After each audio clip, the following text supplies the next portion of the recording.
Hello दोस्तों, आप सबका स्वागत है। आज हम देखने वाले हैं मुख्यमंत्री कामधेनु बीमा योजना। तो जैसा कि पशु बीमा आपके पशु परिचर में दिया हुआ है, पार्ट बी में दिया हुआ है, तो हम इससे क्वेश्चन है वो 1% ज़रूर बन जाएगा। मुख्यमंत्री कामधेनु बीमा योजना से एक क्वेश्चन है वो 100% बनने वाला है। और इसको हम विस्तार से न पढ़कर, क्योंकि विस्तार से हम पढ़ेंगे तो इसमें 2 आवर्स लग जाएंगे, तो हम इसे विस्तार से न पढ़कर इसे हम शॉर्टकट में पढ़ेंगे। मेन चीज़ें हैं, मेन क्वेश्चन जहाँ से बन सकते हैं वही हम देखने वाले हैं। तो मुख्यमंत्री कामधेनु बीमा योजना क्या है कि इसके अंतर्गत आप अधिकतम 2 पशुओं का बीमा कर सकते हैं। अधिकतम 2 पशुओं का बीमा कर सकते हैं। या तो आप एक गाय का कर लीजिए, या एक गाय प्लस भैंस का कर लीजिए, या आप 2 गाय का कर लीजिए, या आप 2 भैंस का कर लीजिए। तो अधिकतम 2 पशुओं का बीमा यहाँ पे हो सकता है। गाय भैंस का इसमें बीमा किया जाता है। इसमें एक पशु का बीमा करने पर 40,000, दूसरे का बीमा करने पर 40,000, यानी प्रत्येक पशु पर 40,000 रुपये मिलते हैं। लेकिन सिर्फ अधिकतम 2 ही पशुओं का बीमा किया जा सकता है। याद रखिए, एग्जाम में पूछा जाएगा कि मुख्यमंत्री कामधेनु बीमा योजना में अधिकतम कितने पशुओं का बीमा किया जा सकता है, और 2। दूसरा क्वेश्चन, मुख्यमंत्री कामधेनु बीमा योजना में अधिकतम राशि कितनी पर बीमा करने पर अधिकतम कितनी राशि दी जाएगी, तो 80,000। क्वेश्चन नंबर 3, मुख्यमंत्री कामधेनु बीमा योजना में एक पशु पर कितनी राशि दी जाएगी, 40,000। तो 3 क्वेश्चन यहाँ से ऐसे बन जाते हैं। अब देखिए योजना के अंतर्गत पात्रता की शर्तें क्या क्या होनी चाहिए।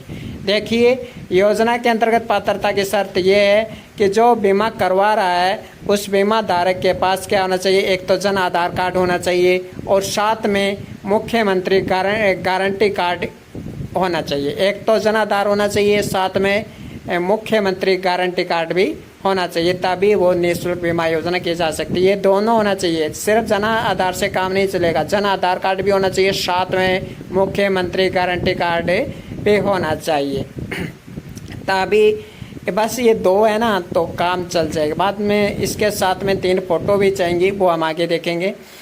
तो ये चाहिए।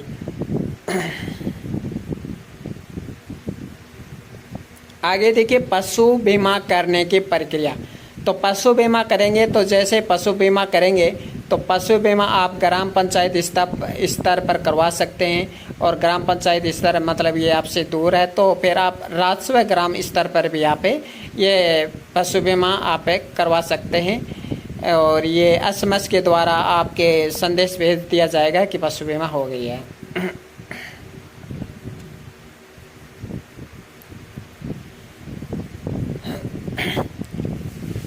और दूसरा, जब पशु बीमा कराने से पहले आप, ऐसा नहीं है कि पशु बीमा आपने करा ली, झूठी पशु बीमा आपने करवा ली, तो अधिकारी क्या होता है, जो पशु बीमा करने वाला होता है वो आपके घर आएगा और देखेगा कि आपके घर में सच में ये 2 जानवरों का बीमा आपने करवाया है। तो क्या सच में आपके घर में 2 जानवर हैं, आपने 2 गायों का करवाया है।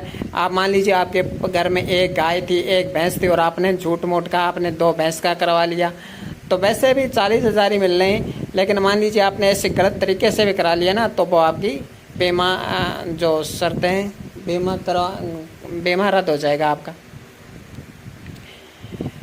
अब जब आप बीमा करवाते हो तो तब क्या करता है, तब आपके पशुओं पर टैगिंग की जाती है। और टैगिंग जो की जाती है वो 12 डिजिट की टैगिंग की जाती है। तो आपसे क्वेश्चन पूछा जाएगा कि जो टैगिंग की जाती है वो कितने डिजिट का होता है, 12 डिजिट का।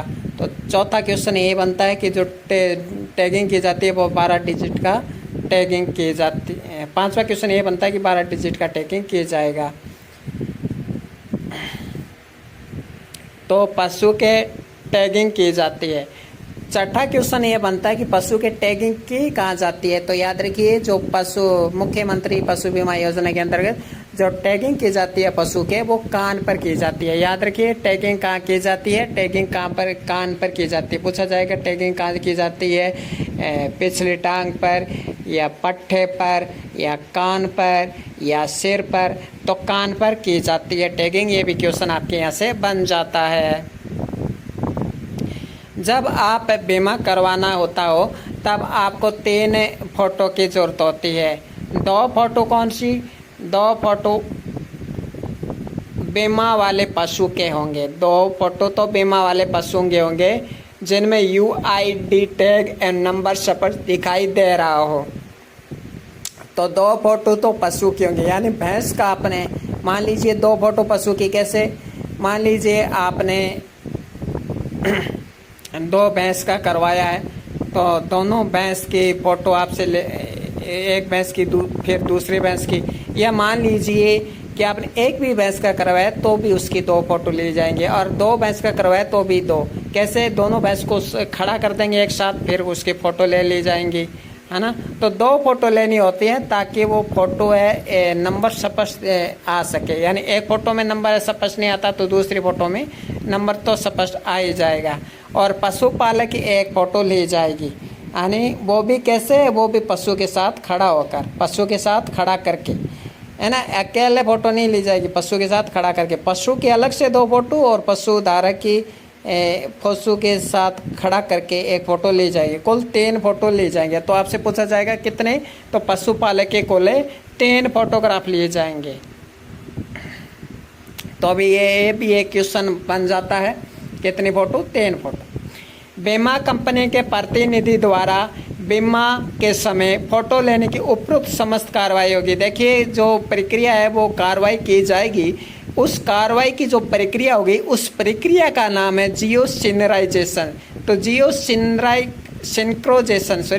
सिंक्रोनाइजेशन, तो सिंक्रोनाइजेशन है, जियो सिंक्रोनाइजेशन है। ये क्या है?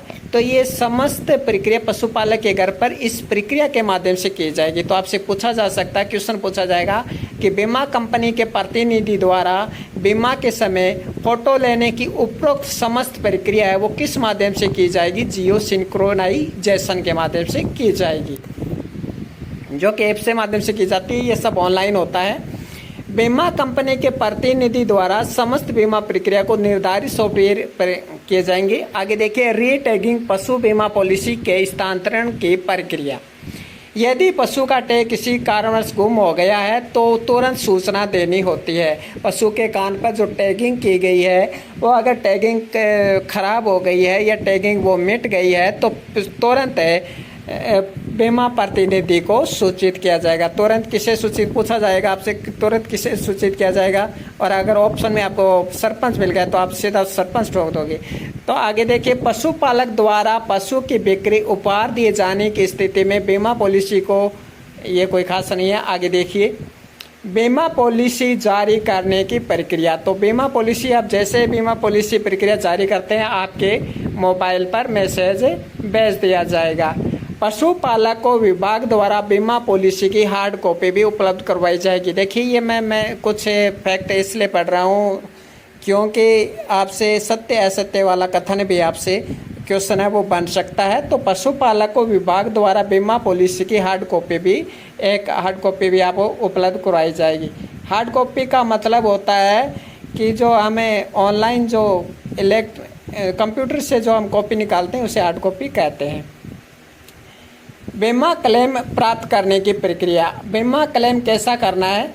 तो पशुपालक को बीमा पॉलिसी जारी होने पर दुर्घटना की स्थिति का छोड़कर 21-23 के पशुपालक को बीमा पॉलिसी जारी होने पर दुर्घटना की स्थिति का छोड़कर 21-23 के ग्रेस पीरियड के बाद ही पशु की मृत्यु होने की स्थिति में क्लेम या दावा भुगतान का लाभ दिया जाएगा। मान लीजिए पशुपालक को मतलब क्लेम करना, बीमा क्लेम करना है, तो पशु के साथ क्या हो गई है? दुर्घटना हो गई है। पशु के साथ क्या हो गई है? दुर्घटना हो गई है। उसके टांगे वांगे टूट गई हैं, तो दुर्घटना हो गई है।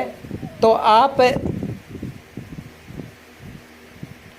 21-23 के ग्रेस पीरियड के बाद ही पशु बीमा होने की स्थिति में क्लेम और दावा भुगतान का लाभ दिया जाएगा। तो कितने समय के बाद पशु की मृत्यु होने की स्थिति में क्लेम या दावा या भुगतान का लाभ दिया जाएगा? तो 21 दिवस। कितना? 21 दिवस। कितने दिन करने हैं आपको? 21 दिन करने हैं। ये भी क्वेश्चन अच्छा खासा बन जाता है, याद रखिए।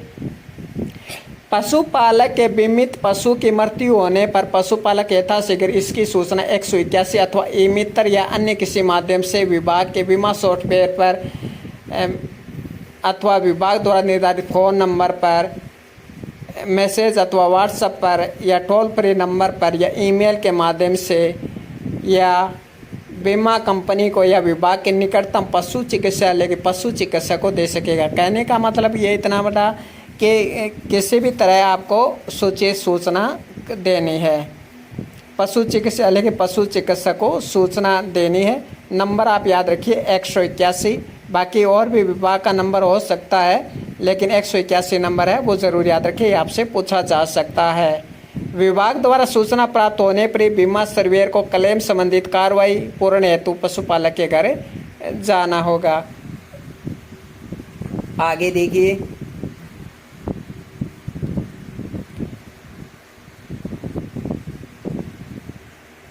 बीमा सर्वेयर मृत बीमित पशु की जियो सिंक्रोनाइजेशन के माध्यम से फोटो लेकर विभाग के सॉफ्टवेयर ऐप पर प्रविष्ट करेगा। तो ये आप प्रक्रिया ज़रूर याद रखिए, जियो सिंक्रोनाइजेशन। ये पूछा जा सकता है आपसे। मृत पशु का पोस्टमार्टम निकटतम पशु चिकित्सालय में पदस्थापित पशु चिकित्सक द्वारा किया जाएगा। प्राकृतिक आपदा में पशु की मृत्यु होने एवं पोस्टमार्टम नहीं हो सकने की स्थिति में पोस्टमार्टम प्रमाण पत्र के स्थान पर निर्धारित प्रपत्र में पंचनामा दिए जाने के आधार पर भी पशु बीमा का क्लेम किया जा सकेगा। मान लीजिए आपके पास पोस्टमार्टम प्रमाण पत्र नहीं है, जो कि चिकित्सक के द्वारा दिया जाता है। आपको पोस्टमार्टम प्रमाण पत्र चिकित्सक के द्वारा दिया जाता है, वो आपके पास नहीं है, तो उसके स्थान पर जो निर्धारित प्रपत्र है, जो आपके पास पंचनामा है, वो उसके आधार पर भी पशु का क्लेम किया जा सकता है। तो आपसे ये भी पूछा जा सकता है कि अगर आपके पास पशु का आपने बीमा करवाया, आपके पास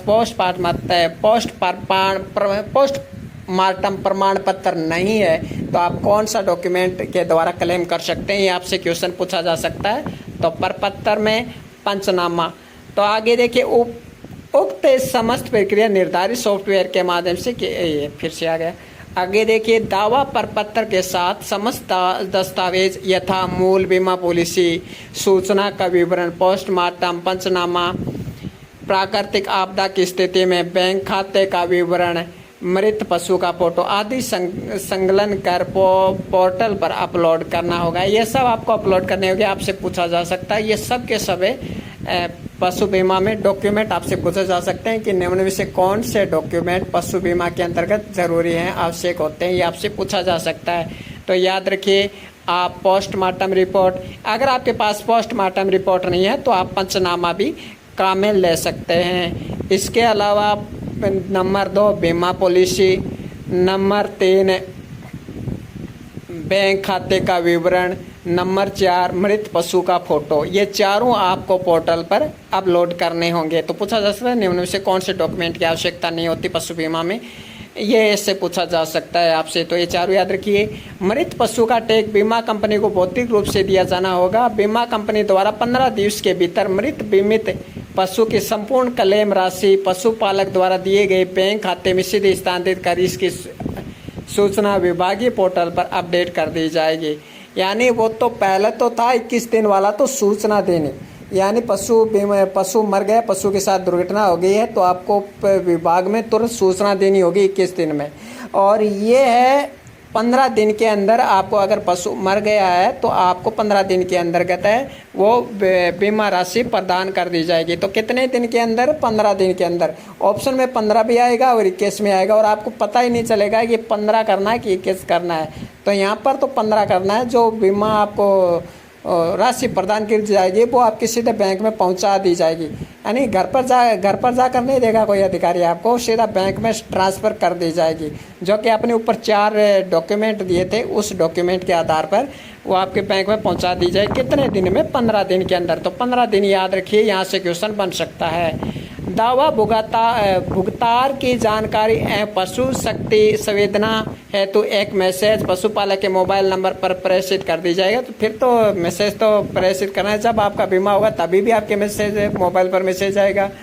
जब आप दुर्घटना हो जाएगी, बीमा दिया जाएगा, तभी मिल जाएगा। मुख्यमंत्री कामधेनु बीमा योजना की समस्त बीमा प्रक्रिया हेतु एक विभागीय सॉफ्टवेयर ऐप पर की जाएगी, जिस पर बीमा संबंधी समस्त कार्रवाई की रियल टाइम मॉनिटरिंग डैशबोर्ड के माध्यम से की जाएगी। ये ऐसे ही है। आगे देखिए, बीमा कंपनी की स्तर से पशु बीमा का क्लेम पारित नहीं होने या अपूर्ण दस्तावेज होने की स्थिति में भी पशुपालक विभाग को कारण सहित यथा समय सूचित करना होगा। अगर वो ऊपर 4 डॉक्यूमेंट हमने देखे थे, अगर उन 4 में से मान लीजिए 3 भी डॉक्यूमेंट है तो फिर सूचित करना होगा पशुपालक को। पशुपालन विभाग के विभिन्न कार्यालयों के बीमा संबंधित दायित्व। संयुक्त निर्देशक कार्यालय। संयुक्त निर्देशक कार्यालय में बीमा संबंधित सभी प्रक्रियाओं में तो एक नोडल अधिकारी को नामित किया जाएगा, जो कि योजना का पर्यवेक्षण करेगा।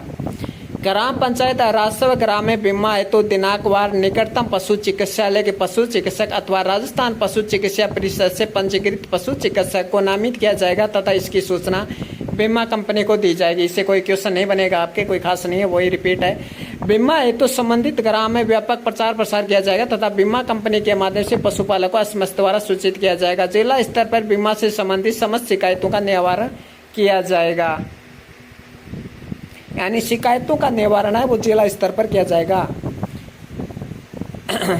बाकी ग्राम स्तर पर या पंचायत स्तर पर आप बीमा करवा सकते हैं, लेकिन शिकायत का निवारण है वो शिकायत है वो तो आपको जिला में करनी होगी। बीमा कंपनी द्वारा किसी पशु का दावा खारिज करने की स्थिति में पशुपालक द्वारा प्रथम अपील किए जाने पर बीमा कंपनी से समन्वय स्थापित कर प्रकरण का निस्तारण 7 दिवस में किया जाएगा। आवश्यकता पड़ने पर पशुपालक को सुनवाई का अवसर दिया जाएगा। अब यहाँ पे देखिए 7 दिवस आ गया है, ये भी इम्पोर्टेंट है। क्वेश्चन कैसे पूछा जाएगा कि बीमा कंपनी द्वारा किसी पशु का दावा खारिज करने की स्थिति में पशुपालक द्वारा प्रथम अपील किए जाने पर बीमा कंपनी से समन्वय स्थापित कर प्रकरण का निस्तारण कितने दिन में किया जाएगा? तो प्रकरण का स्थानांतरण है वो 7 दिवस में किया जाएगा। आवश्यकता पड़ने पर पशुपालक को सुनवाई का अवसर दिया जाएगा। मान लीजिए बीमा कंपनी द्वारा आपके पशु का बीमा का जो बीमा करवाया है वो आपने उसका दावा है वो खारिज कर दे तो इससे संबंधित है 7 दिवस। संयुक्त निर्देशक कार्यालय में बीमा संबंधित समस्त रिकॉर्ड विधानसभा, पंचायत समिति, तहसील स्तर पर डाटा का संधारण किया जाएगा तथा मासिक प्रगति रिपोर्ट उस अधिकारी को प्रेषित करेंगे। ये खास नहीं है। अगला देखिए, अतिरिक्त निर्देशक कार्यालय। संभाग स्तर के समस्त जिलों के बीमा संबंधित सभी प्रक्रियाओं की मॉनिटरिंग की जाएगी। ये खास नहीं। आगे देखिए, निदेशालय स्तर पर निदेशक पशुपालन विभाग द्वारा पशु बीमा हेतु बीमा कंपनी से अनुबंध किया जाएगा। अनुबंध अनुसार बीमा कंपनी को अग्रिम राशि का भुगतान किया जाएगा, जिसका लेखा रिकॉर्ड पृथक से संधारित किया जाएगा। निदेशालय स्तर से राज्य स्तरीय नोडल अधिकारी मनोनीत किए जाएंगे। योजना का राज्य स्तर पर प्रचार प्रसार किए जाने तो सूचना एवं संपर्क कार्यालय से समन्वय स्थापित कर आवश्यक कार्रवाई की जाएगी। योजना की भौतिक एवं वित्तीय प्रगति का विवरण तैयार कर प्रशासनिक विभाग को भिजवाना। वित्त विभाग, DOIT, सूचना एवं जनसंपर्क विभाग बीमा कंपनी से समन्वय स्थापित कर योजना का लाभ अधिक से अधिक पशुपालकों को दिलवाना। सॉफ्टवेयर ऐप समय समय पर अपडेट करवाया जाना। जिला या संभाग स्तर के अधिकारियों से समन्वय स्थापित कर समय समय पर योजना से संबंधित दिशा निर्देश प्रदान करना, संशोधित दिशा निर्देश जारी करना। ये कुछ खास नहीं है, यहाँ पे कोई क्वेश्चन नहीं बनेगा। आगे देखिए, बीमा कंपनी का दायित्व। Baseline Sharvari agency, service provider agency का चयन है। कार्यादेश। पशु बीमा अंतर्गत पशु की दावा राशि का भुगतान, पशुपालन विभाग से प्राप्त राशि का व्यय कर उपयोगिता प्रमाण पत्र देना और योजना की भौतिक प्रगति लेखों का संधारण। यहाँ से कोई क्वेश्चन नहीं बनेगा। दावा निस्तारण के प्रकरणों में प्राप्त शिकायतों के अपील का निस्तारण। प्रथम अपील अधिकारी जिला कलेक्टर और द्वितीय अपील अधिकारी पशुपालन विभाग के शासन सचिव, प्रमुख शासन सचिव। यहाँ से क्वेश्चन बनेगा, क्या बनेगा कि दावा निस्तारण के प्रकरणों में प्राप्त शिकायतों की अपील का निस्तारण प्रथम अधिकारी कौन होगा? तो उसका होगा जिला कलेक्टर। यानी आप प्रथम अपील है वो कहाँ करेंगे? जिला कलेक्टर के पास करेंगे। और द्वितीय अपील अधिकारी कौन होगा? पशुपालन विभाग के शासन सचिव या प्रमुख शासन सचिव। तो प्रथम अपील अधिकारी जिला कलेक्टर होगा और द्वितीय अपील अधिकारी कौन होगा? तो द्वितीय अपील अधिकारी पशुपालन विभाग का जो शासन सचिव है, जो या कह सकते हैं प्रमुख शासन सचिव है, उसके पास किया जाएगा। तो यहाँ से क्वेश्चन बन जाता, बहुत ही इंपॉर्टेंट क्वेश्चन बनता है कि दावा निस्तांतरण से संबंधित जो प्रथम अपील अधिकारी कौन होगा? अपील करनी है तो अपील से संबंधित शिकायतों का अपील करनी है आपको, तो अपील से संबंधित प्रथम अपील अधिकारी होगा जिला कलेक्टर। और अगर पूछे जाए द्वितीय अपील अधिकारी कौन होगा? तो द्वितीय अपील अधिकारी होगा शासन सचिव। पशुपालन विभाग का जो शासन सचिव है, पशुपालन विभाग का जो प्रमुख शासन सचिव है, वो द्वितीय अपील अधिकारी होगा। प्रथम अपील अधिकारी जिला कलेक्टर होगा। यहाँ से क्वेश्चन 100% बनने की संभावना है। आप देखिए, राजस्थान सरकार कामधेनु पशु बीमा पॉलिसी मुख्यमंत्री द्वारा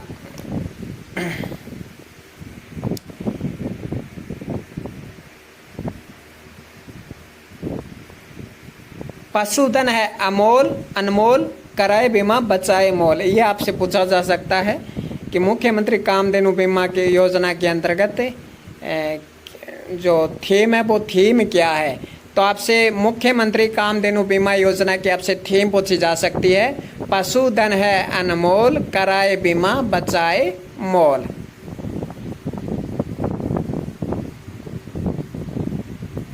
आगे देखिए, ये देखिए पशु स्वास्थ्य प्रमाण पत्र इस तरह का होता है, जिन पर ऊपर जनाधार कार्ड संख्या लिखा होता है, नीचे पशुपालक का नाम लिखा होता है, उससे नीचे पिता का नाम, पिता नहीं है तो पति का नाम, इससे नीचे ग्राम का नाम, फिर पंचायत समिति का नाम लिखना होता है, फिर जिला का नाम लिखना होता है, मोबाइल नंबर लिखना होता है। पशु स्वास्थ्य प्रमाण पत्र में बैंक का नाम लिखना होता है, खाता संख्या लिखनी होती है। आपसे पूछा जा सकता है कौन सा नहीं होता इसमें मौजूद, ऐसे भी पूछा जा सकता है, तो ये भी याद रखिए। जाति लिखनी होती है, जाति में आपको कोई भी यहाँ पर टिक कर दीजिए। फिर पशु का विवरण आपको लिखना होता है, पशु का प्रकार कौन सा है, गाय या भैंस है तो वो लिखना होता है, पशु की नस्ल लिखनी होती है, पशु की उम्र लिखनी होती है, पशु का रंग लिखना होता है, पशु क्या बयात लिखने होते हैं कि कौन सी बयात है, कि चौथी बयात है, पांचवी बयात है, पशु का टैग नंबर लिखना होता है, टैग नंबर जो कि पशु के कान पर ऐसे ठप्पा लगाया जाता है नंबर का, टैग नंबर का वो लिखना होता है। टिक्का का विवरण, टिक्कों का विवरण लिखना होता है कि इस पशु को कौन कौन से टिक्के लगाए गए थे, एचएस का टिक्का लगाया, एफएमडी का टिक्का लगाया, लंपी स्किन डिजीज लगाया, कौन इनमें से कौन सा टिक्का लगाया वो टिक्का लिखना होता है। कीमत शब्दों में लिखनी होती है, एक पशु का किराया है तो 40,000 लिख देंगे, 2 का किराया है तो 80,000 लिख देंगे। दैनिक दूध क्षमता लिखनी होती है कि प्रतिदिन कितना ये पशु दूध देता है। पशु चिकित्सक की टिप्पणी लिखी होती है कि पशु चिकित्सक द्वारा इस पशु के बारे में क्या विवरण है, क्या और मेरे विचार में पशु स्वस्थ है दुधारू। ये देखो पशु चिकित्सक की टिप्पणी यहाँ पे लिखी हुई है कि पशु चिकित्सक की टिप्पणी लिखी है कि मेरे विचार से पशु स्वस्थ एवं दुधारू है। फिर पशु चिकित्सक के हस्ताक्षर होते हैं, पशु चिकित्सक के हस्ताक्षर होते हैं और आरवीसी नंबर लिखना होता है। ये इतनी डिटेल लिखनी होती है, तो आपसे ये डिटेल से संबंधित है क्वेश्चन है पूछा जा सकता है, याद रखिए। आगे देखिए, मृत्यु प्रमाण पत्र या पंचनामा में हम प्रमाणित करता हूँ कि श्री या श्रीमती, पुत्री या वगैरह जिला। यहाँ से देखिए, यहाँ से कोई क्वेश्चन नहीं बनेगा। अब देखिए, बीमा धारक पशुपालक हस्ताक्षर, अधिकृत हस्ताक्षर 1, अधिकृत हस्ताक्षर 2, अधिकृत हस्ताक्षर 3, अधिकृत हस्ताक्षर 4 और अधिकृत हस्ताक्षर 5। यहाँ से कोई क्वेश्चन नहीं बनेगा, ये सही है। आगे देखिए, कामधेनु पशु बीमा पॉलिसी का विस्तृत विवरण, जन आधार कार्ड संख्या, यहाँ से भी कोई क्वेश्चन नहीं बनेगा। तो इसी के साथ मुख्यमंत्री बीमा योजना से संबंधित हमने सारी डिटेल पढ़ ली है। मुख्यमंत्री कामधेनु बीमा योजना से संबंधित हमने सारी डिटेल पढ़ ली है। कम से कम यहाँ से इस टॉपिक से 15 से 17 क्वेश्चन बनते हैं, तो ये बहुत ही महत्वपूर्ण है। कम से कम 15 क्वेश्चन तो ज़रूर बनते हैं और आई होप कि इससे क्वेश्चन आपके छप जाएगा। धन्यवाद।